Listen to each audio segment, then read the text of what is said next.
Hello students, Sanskrit subject का grammar का एक लेसन क्रियापद जो हम इस वीडियो के द्वारा पढ़ने जा रहे हैं। तो आपको ये वीडियो देखकर ये टॉपिक समझ लेना है और ध्यान में ले लेना है। तो देखो क्रियापद, यहाँ पर मैं आपको 3 सेंटेंस दिखाती हूँ संस्कृत भाषा के। जैसे बालकः पुस्तकं पठति। पहला सेंटेंस लिया मैंने, बालकं पुस्तकं पठति। दूसरा सेंटेंस ले रही हूं मैं, बालिका नृत्यति। बालिका नृत्यति। और माता कथां कथयति। कौन सी भी भाषा में वाक्य तैयार होने के लिए कम से कम 2 से 3 शब्दों की जरूरत पड़ती है, और वो शब्द होते हैं मीनिंगफुल, अर्थपूर्ण शब्द होने चाहिए। लेकिन भाषा में जो शब्द वाक्यों में प्रयोग किए जाते हैं उन्हें कुछ नाम दिया जाता है, जैसे कर्ता, कर्म और क्रियापद। तो कर्ता मीन्स क्रिया करने वाला शब्द, कर्म जो क्रिया की जा रही है वो शब्द, और तीसरा शब्द आता है क्रियापद। तो क्रियापद मतलब क्रिया दर्शाने वाला शब्द। जिस शब्द से क्रिया दर्शाई जाती है उसे कहते हैं क्रियापद। तो इन वाक्यों में हमें क्रियापद कौन सा दिख रहा है? बालकः पुस्तकं पठति। बालक पुस्तक पढ़ता है। पढ़ता है ये शब्द बन गया क्रिया। बालिका नृत्यति। बालिका नृत्य करती है तो नृत्यति शब्द बन गया क्रिया। माता कथां कथयति। माता कथा कहती है, ये शब्द बन गया क्रिया। तो ये शब्द हमारे क्रिया बन रहे हैं, तो ये इसीलिए क्रियापद कहे जाएंगे। इंग्लिश भाषा और हिंदी भाषा में क्रियापद कैसे प्रयोग होते होंगे वो उनके रूल के अनुसार, लेकिन संस्कृत भाषा में ये शब्द प्रयोग होते हैं पुरुष और वचन के अनुसार और कर्ता पर निर्भर। मतलब संस्कृत भाषा में जो वाक्य रचना होती है वो होती है कर्ता प्लस कर्म प्लस क्रियापद। ये इस तरह की वाक्य रचना होती है, और कर्ता और क्रियापद ये दोनों एक दूसरे पर निर्भर होते हैं। कर्ता और क्रियापद मतलब कर्ता जिस पुरुष वचन का रहेगा उसी पुरुष वचन का क्रियापद प्रयोग होगा। कारक प्रकरण में हमने देखा है कर्ता की डेफिनेशन, और वहां पर देखा है हमने कर्ता होता है 3 पुरुष में, उत्तम पुरुष, मध्यम पुरुष और प्रथम पुरुष। तो उसी तरह क्रियापद रहेगा उत्तम पुरुष, मध्यम पुरुष और प्रथम पुरुष में। तो इस तरह कर्ता और क्रियापद 3 पुरुष और 3 वचन में रहते हैं। हम देख रहे हैं यहाँ पर जो वाक्य मैंने लिए हैं, बालकः पुस्तकं पठति, बालिका नृत्यति, माता कथां कथयति।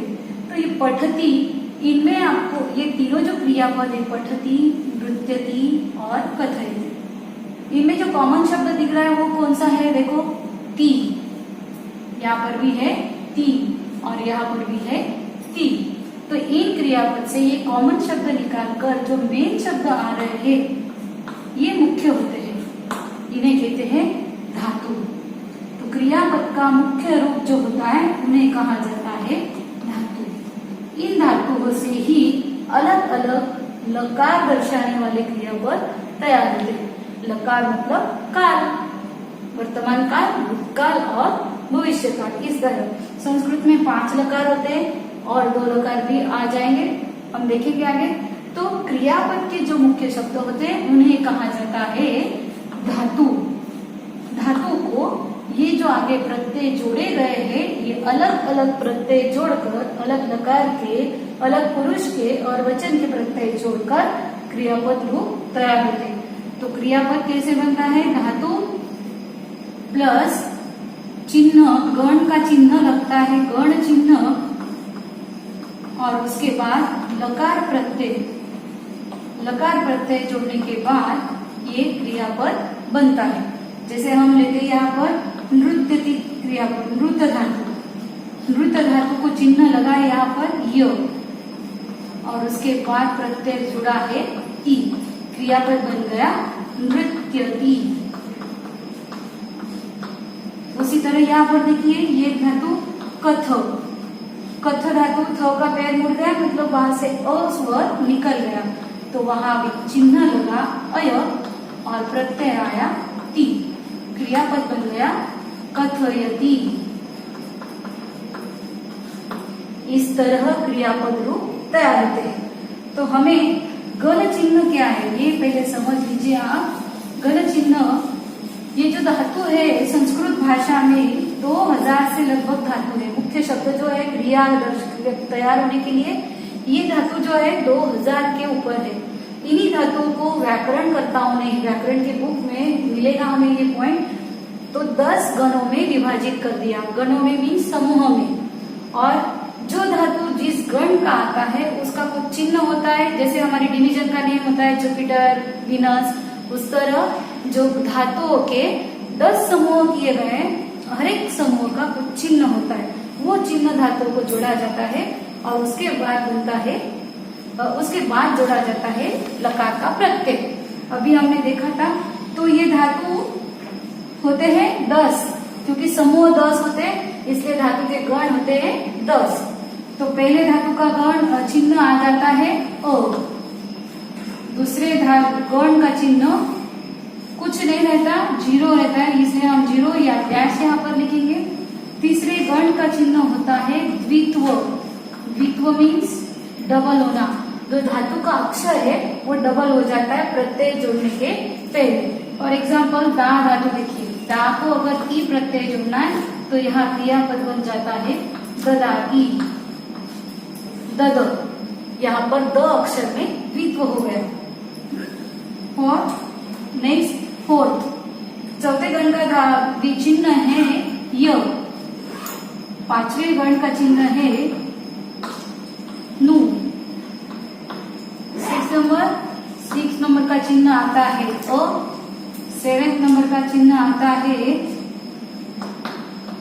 ना, नो, 8 नंबर का उ, 9 नंबर का ना और 10 नंबर का अय। इस तरह ये चिन्ह तैयार होते हैं। ये चिन्ह लगने के बाद लकार प्रत्यय जोड़े जाते हैं। ये चिन्ह आपको याद रखना है। आपको राइटिंग नोट्स में ये सब नोट्स मिल जाएंगे, वो रीड कर कर आपको ध्यान में रखना है। तो आप ये सूत्र ध्यान में रखिए, धातु, उसके बाद गण विकरण, उसके बाद लकार प्रत्यय, लकार प्रत्यय। इस तरह से इन 3 शब्दों से क्रियापद रूप तैयार होता है। अब ये लकार प्रत्यय जो है हर लकार में, मतलब कार में लकार प्रत्यय आते हैं 3 पुरुष 3 वचन में। हम एक लकार देखते हैं, लट लकार। अभी ये सेंटेंस में मैं रब कर रही हूँ, देखो ध्यान दीजिए, लट लकार के प्रत्यय कैसे बनते हैं। लट लकार के प्रत्यय होते हैं 3 वचन 3 पुरुष में। हम पहले टेबल बनाकर देखेंगे। प्रत्यय पहले ती, कह, अंति, ये है प्रथम पुरुष के प्रत्यय। प्रत्यय है ये क्रियापद रूप नहीं है, सी, थ, थ, ये है मध्यम पुरुष के प्रत्यय, और मी, व, म, ये है उत्तम पुरुष के प्रत्यय। ये प्रत्यय जोड़कर बन जाएंगे धातुओं के 3 पुरुष 3 वचन के क्रियापद, और वो क्रियापद रहेंगे लट लकार के। कौन सा भी धातु हमें लेना है उसे उसके गण का चिन्ह जोड़ना, और उसके बाद ये प्रत्यय जोड़कर ये बन जाएंगे लट लकार के प्रत्यय। लेकिन ये प्रत्यय जोड़ते समय 2 चीजें याद रखनी पड़ती है, 2 रूल्स याद रखने हमें, कि व और म, जहाँ व और म से स्टार्ट होने वाले प्रत्यय है कौन से भी लकार के याद रखना है। व और म जोड़ते समय धातुओं में आ होता है और अ का अ ही रहता है। ये दोनों रूल्स याद रखते समय हम देखते हैं पठ धातु के क्रियापद कैसे बनेंगे। देखो पठ, पठ का अर्थ मैंने बोला है आपको, पठ मीन्स पढ़ना। तो हमें ये प्रत्यय जोड़ना है, पठ को चिन्ह लगता है अ, तो यहाँ क्रियापद बनेगा पठती, पठतः, पठन्ति।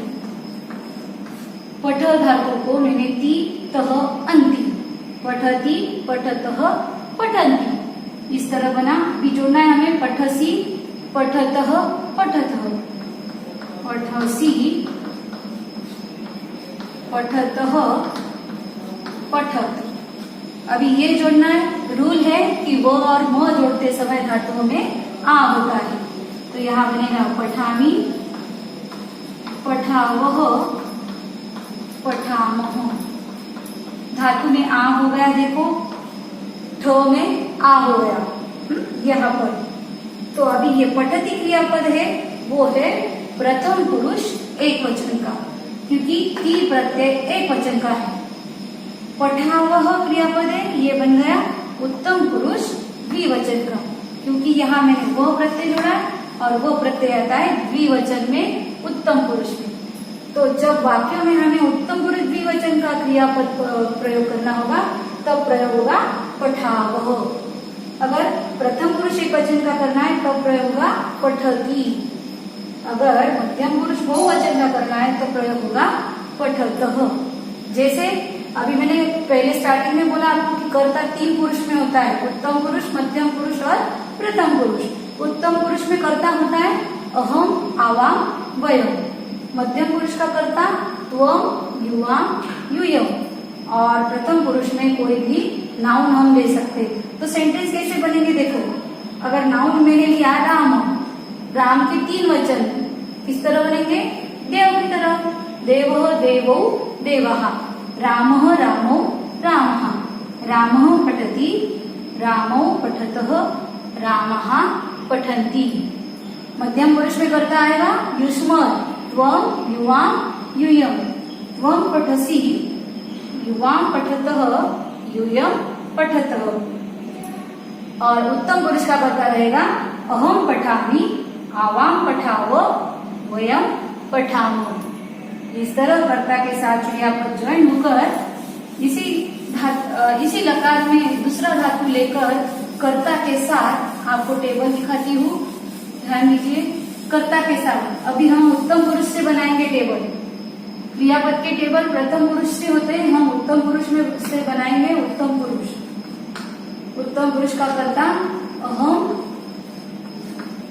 आवाम, वयम। यहाँ मैं धातु लेती हूँ लिख। लिख धातु को प्रत्यय जोड़ते समय बनेंगे अहम लिखामि,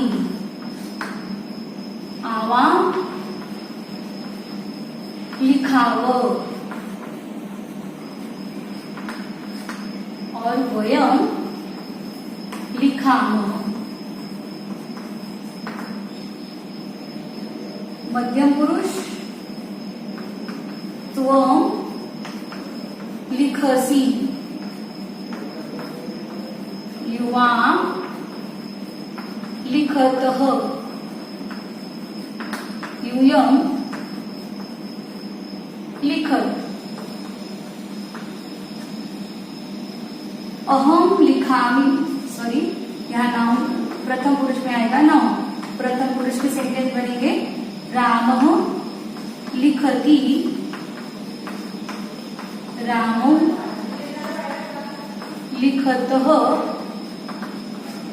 रामः लिखन्ति।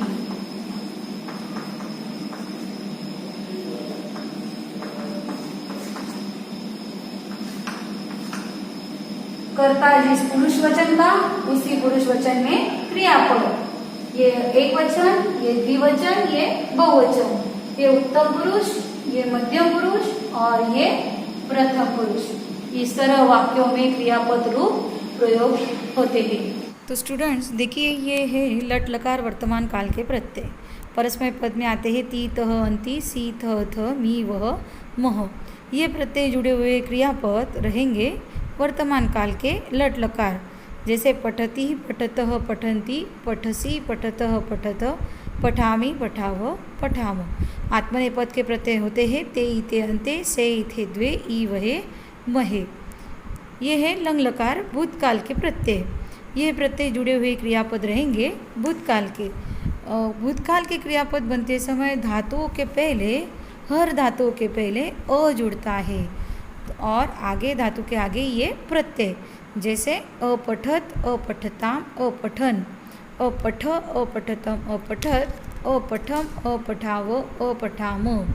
आत्मनेपद में ये प्रत्यय है तो इताम अंत, था सीथाम दोहम, ई वही महे। ये प्रत्यय जुड़े हुए क्रियापद रहेंगे भूतकाल के। ये है भविष्यकाल लूट लकार के प्रत्यय। स्यति, स्यतः, स्यन्ति, स्यसि, स्यतः, स्यथ, श्यामी, श्याव, श्याम। कुछ धातुओं को जुड़ते समय यहाँ पर स्य की जगह पर श हो जाता है और उसके आगे ई जुड़ता है, इसलिए इसको श भविष्यकाल ऐसा भी कहा जाता है। तो ये क्रियापद बनते हैं पठिष्यति, पठिष्यतः, पठिष्यन्ति, पठिष्यसि, पठिष्यतः, पठिष्यत्, पठिष्यामि, पठिष्याव, पठिष्याम।